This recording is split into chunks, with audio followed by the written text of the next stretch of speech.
Hey guys and girls, it's Nathan Birch here from B.Invested.com.au, and there's been a lot of people talking about the market and all that sort of stuff and whatever. Today I was going to talk about what happens and what should you do when shit hits the fan. Lucky here in my office I've got ducted air conditioning and there's no ceiling fans for shit to splatter all on the wall.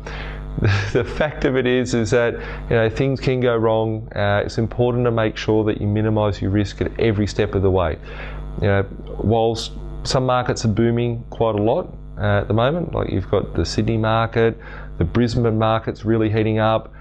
You've got other areas like mining towns and stuff like that. And I've always said to stay away from mining towns. I don't like those things. Like I buy them, if I can get in before anything and it's just a bit of fun. I don't go and pick a hot spot out of it because it's unsustainable. If you're buying it based on fundamentals and good, and if not, then I would never want to touch one. And the thing is that whilst there is a lot of prosperity around, there is some hurt on the street and there is some blood on the street. And as far as being able to trade out of something, that's what really builds character, is when you get yourself into a position, whether it be buying a house in a mining town and the prices have collapsed, the mine's moved out, or buying in a hot spot which is retracted, or whatever the case may be. The fact of it is just remaining calm and assessing the situation, looking at what the best and worst case scenario is and how you can adapt to it. I've seen a lot of people get overly emotional, and always talk about leave your emotions aside and focus on the logic of it, because we're investing for a logical reason, which is backed by emotion, which is why you're investing. The fact is that you want to remain calm, not bring the emotion into it. If the property market's stepping back a little bit somewhere, the prices may come back up or they may not. You need to look at what's happening in the area. If it's in a mining town, you have to make the decision.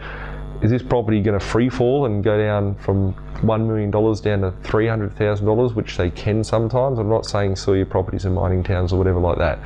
The fact is it just a short-term glitch where there's not as many contractors because there's a soft period in the market? Are they going to come back shortly? What could happen?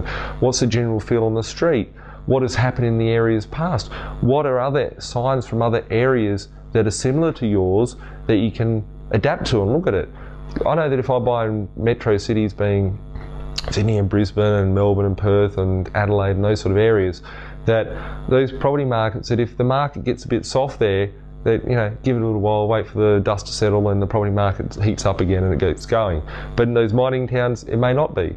And you need to make an educated decision on what you need to do that. Don't make a rash decision, say I've got to sell it today. Don't sell it for the first buyer that comes in the door. Make sure that your cash flow strong. Make sure that you arm yourself up. Make sure you have all the knowledge to know what else is happening in the market. If you're going to sell it now,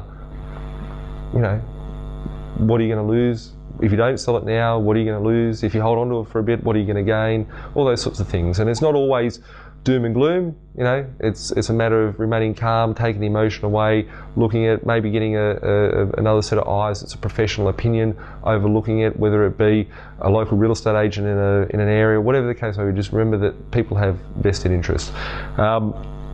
If shit it's a fan, just remember sun's going to come up tomorrow, and it's going to be another day. And the fact is that there is tenants out there in places, there is people that will buy, but it's a matter of realigning your goals and working your path ahead and making sure that obviously you don't do that decision again. So if you've made a bad decision, don't go back and do the bad decision. If you make a good decision, try and replicate that one. So with it, if shit hits a fan, don't worry about it. It's something that can make a mess, clean up the mess and get going again. So we'll catch up shortly and have a great day.